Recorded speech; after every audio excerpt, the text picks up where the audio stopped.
Hey, beautiful people, once again, it is a heartfelt pleasure to have your company, to be able to share some thoughts, share some feelings, share a medicine stories, and to take a journey of sorts. So last week we was exploring the spring equinox and the fact that spring equinox was sitting right next to this beautiful new moon, and it did throw up this question. Was it the last new moon of winter, or was it the first new moon of spring? And that kind of takes us very deeply into those really profound and beautiful words that Brigid, when she appeared there at the threshold, when she appeared there at the doorway, we could feel her presence as we stood and lit that candle at the altar. She gently whispered, and it was this real gentle whisper, from the dreaming to the awakening, from the dreaming of autumn and winter into the awakening of spring. So when we kind of look at that new moon that sat there very gently beside the spring equinox in time, is that, was it the last new moon of winter, or was it the first new moon of spring? We, as we've been saying for weeks, you've got this contraction, expansion, this dance between contraction and expansion. And it was an invitation to consciously begin to kind of like work very consciously, intentionally with that gateway of time. So one of the things that we shared, which kind of really stirred up from Brigid, was to work with the remnants of the dreaming consciously around spring equinox and around that new moon, where there is this invitation to take a dream tea of choice, if that be like your chamomile or your sleep tea or your mugwort tea, and the night before the new moon is to stir those intentions in, to drink that tea, to wake in the morning and journal. And then on the next day, which would have been the day of the new moon, so the day before the new moon around spring equinox, then the day of the new moon, to again that evening to take your dream tea, stir your intention of what you're wanting to retrieve, what you're wanting to divine within your dreams, and then the next morning to journal away. And then the third and final evening is to kind of stir those intentions in, and then to take that dream tea, to journey away. And on that third morning there is to write and really kind of journal all of what's come up. So those of you that are in and involved with Beyond the Hedge, our beautiful community there that we're nurturing, is we will be looking at deeper ways, and I will be unpacking my dream journal with you to give you an understanding of how you can kind of begin to work with a dream journal and the way that it shows up for me. And we will unpack my dream journal in real time together. So that'll be a little bit later. It'll be in the second part of this video.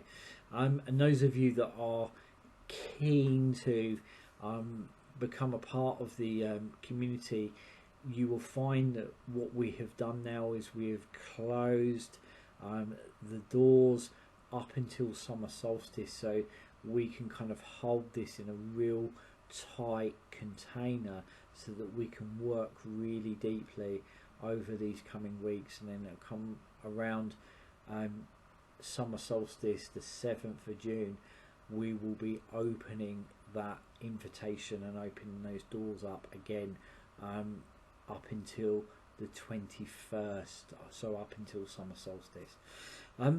But yes, it's like we have these points in time where they're conducive to be able to kind of work with a deeper intention, you know, like you're moving with the natural order, you're moving with the waxing and waning. So, you know, I think when I kind of like lean into this, you know, dreams have been a really important, pivotal route within all Indigenous cultures.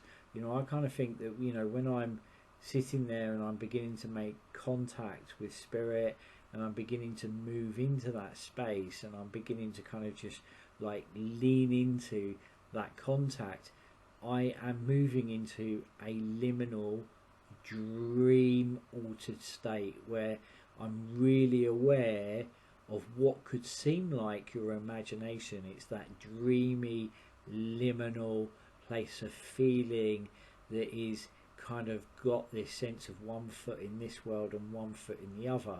You know, so when I kind of think about dreaming, which is maybe why I do have at times very, very vivid dreams, is that this, you know, how we begin to kind of lean into the other world is one of the same when it comes to dreaming. Seership is one of the same. You're kind of like gazing into what is a very otherworldly, liminal, altered state of consciousness. And if we look at all Indigenous cultures around the world, they have worked with our dreams. They've worked with their dreams, and maybe in a way we've lost the art of dreaming. And I'm not just on about now night dreams, sleep dreams, on about daydreams, and I've also, you know, felt in that moment in time maybe we've lost the art of dreaming, and, you know, kind of nurturing our dreams, those things that sit within inside of us, that feel like a passion, that feel like a calling. Maybe we've lost our fire. Listen, we're living in times, in the times that we're living in is really trying to bury us under so much trauma, and so much kind of fragmentation, so much disorientation, that you know, you just kind of like, there's part of you that feels numb, a part of you that kind of feels like as if you're trying to survive. You know, your fight and flight is really, really triggered. So, you know, have we lost the ability to dream? You know, when you kind of look at those Indigenous cultures, like let's take the Dreamtime for instance. Thank you. The Dreamtime, you know, of our Aborigines. You know, you kind of look at them. You know, they, you know, often say, and some of the beautiful, beautiful writings that I've read from some of their elders, is that, you know, it's a kind of time outside of time, a kind of time out of time, a time where they would consciously work with their dreams that was before the world itself was entirely awake. And I've got a really, really good friend of mine. He works a lot with his dreams. You know, he's inspired so much within me in understanding, you know, deeper layers to this dream aspect, and this dream work. You know, and he often, you know, says that, you know, he kind of will get up very, very, very early in the morning. It's like, in a way, a time before the world entirely is awake. And you know, for the Aborigines, you know, it was during that time that the ancestors emerged and made their marks upon the land, forming mountains and valleys, rivers and forests. You know, what I really love within their culture is that when a baby is born, you know, she inherits a particular stretch of what they call the Dreamtime song, a stretch of the land, a stretch of the earth, and it is hers to own as personal property, which is, you know, when they say that they go walkabout on their song lines, they go walkabout on their Dreamtime song, which is a stretch of land, a stretch of the earth, as their own personal property that in a way kind of belongs to them and no one else. You know, it's this partnership, this bonding with the land, you know, that child is at one with the ancestor who shaped that tract of land. And no matter how far or how near, but no matter how far she ventures over the years, at the end of her life she would have returned to that place of conception, to sing herself back into the land. You know, it's something I was saying to our lovely community only but yesterday, is that, you know, we were sharing this medicine song that is, you know, like drum and this medicine song that simply is blood, bone, mud, rock, earth, stone. Blood, bone, mud, rock, earth, stone. Blood, bone, mud, rock, earth, stone.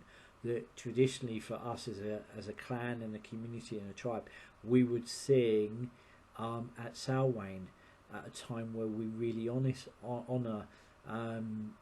the ancestors, and it's blood, bone, you know, blood and bone, mud, rock, earth, stone, really meaning that, you know, ancestors, you know, have literally returned to the land.